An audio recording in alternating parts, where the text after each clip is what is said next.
Extinção Geek chegando, tudo formando com vocês aí. Olá, meus instintos cavaleiros e amazonas de Atena. Bem-vindos de volta na nossa análise semanal de Cavaleiros do Zodíaco. O relógio de fogo não para e a esperança parece cada vez mais escassa. No nosso último mergulho nesse universo, nós testemunhamos a beleza trágica e um silêncio congelante da Casa de Libra, onde Yoga de Cisne foi sepultado pelo seu próprio mestre em um caixão de gelo eterno.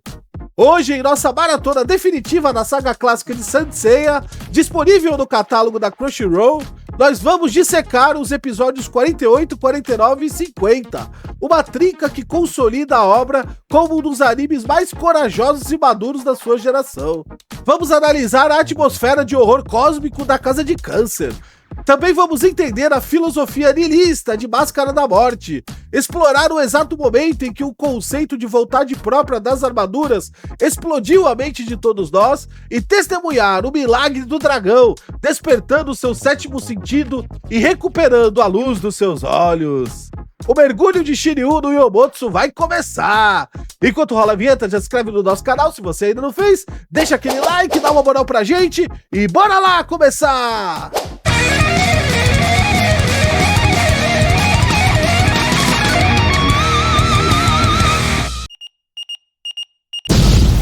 O episódio 48, intitulado O Dragão Volta do Mundo dos Mortos, já começa nos lembrando que estamos lidando com o Cavaleiro de Ouro atípico.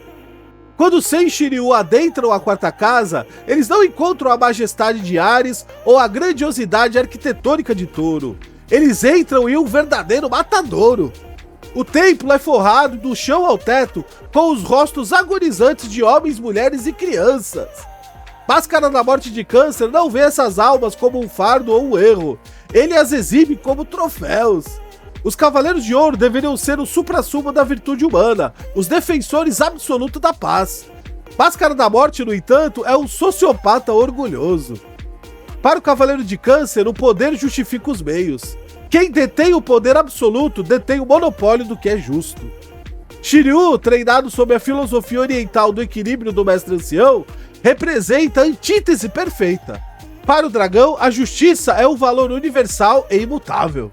Ele ordena que Seiya avance para a Casa de Leão, assumindo para si a responsabilidade de executar aquele monstro. A luta física começa e a devastação é colossal.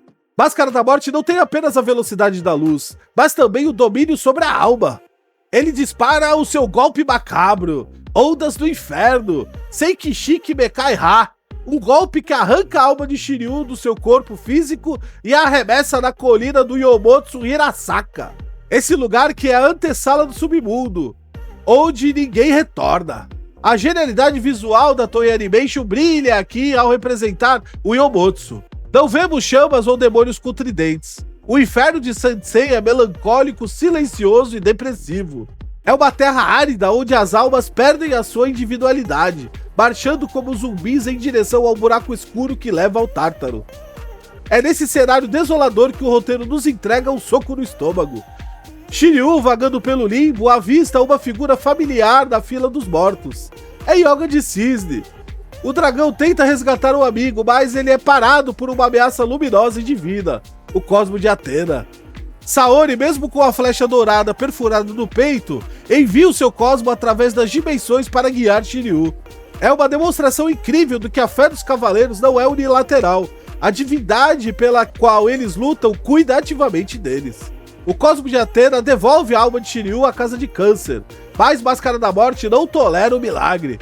Ele repete o golpe e desta vez ele vai pessoalmente ao Yomotsu para garantir que o dragão seja jogado no buraco dos mortos. Logo passamos aqui para o glorioso episódio 49. Shunrei reza por Shiryu. A tensão narrativa atinge seu ápice com um recurso paralelo impecável. Nos 5 picos antigos de Rosan, Shunrei, a garota que sempre amou Shiryu, sente o perigo iminente. Ela se ajoelha diante da cachoeira e começa a rezar desesperadamente. As orações de Shunrei ecoam através do universo e chegam ao Yomotsu. O som constante da sua voz enfurece Máscara da Morte, perturbando a sua concentração sádica. O Cavaleiro de Ouro, em um ato de covardia absoluta, usa sua telecinese para arremessar Shunrei no fundo da cachoeira de Rozan, a milhares de quilômetros de distância. Ao perceber que Shunrei pode estar morta, algo se rompe dentro de Shiryu. A tristeza dá lugar à fúria pura, primitiva e avassaladora. O seu cosmo, antes contido pela doutrina do equilíbrio, expande-se furiosamente. Ele atinge o Cavaleiro de Câncer com uma saraivada de golpes no Yomotsu. Máscara da Morte fica perplexo. Como o Cavaleiro de Bronze cego e sem armadura, à beira do abismo da morte, consegue empurrar o Cavaleiro de Ouro dessa forma? Shiryu está começando a despertar o sétimo sentido, impulsionado pelo amor e pela ira sagrada. No entanto, Máscara da Morte ainda tem a proteção suprema, a armadura de ouro de Câncer. Os golpes de Shiryu, embora massivos, não conseguem perfurar o ouro sagrado. Aqui entramos no episódio 50, com o tema Levante-se. Máscara da Morte consegue encurralar novamente Shiryu e o joga na beira do buraco do Yomotsu. Se Shiryu cair ali, ele jamais conseguirá voltar. É então que a própria mitologia da série intervém de forma chocante. Uma parte da armadura de Câncer solta-se sozinha do corpo de Máscara da Morte. Shiryu aproveita e desfere um ataque no local onde a armadura de ouro não protege. Logo em seguida, o restante da armadura começa a se soltar. O Cavaleiro de Ouro entra em pânico, sem entender o que está acontecendo. E a verdade revelada muda todo o cânone de Saint Seiya. As armaduras de ouro não são simples peças de metal forjadas na época dos mitos. Elas possuem consciência. Elas respiram a vontade de Athena. A armadura de Câncer suportou as atrocidades do seu usuário durante anos. Mas diante da fúria justa do dragão e da covardia de atacar uma garota indefesa rezando em Rozan, o limite foi alcançado.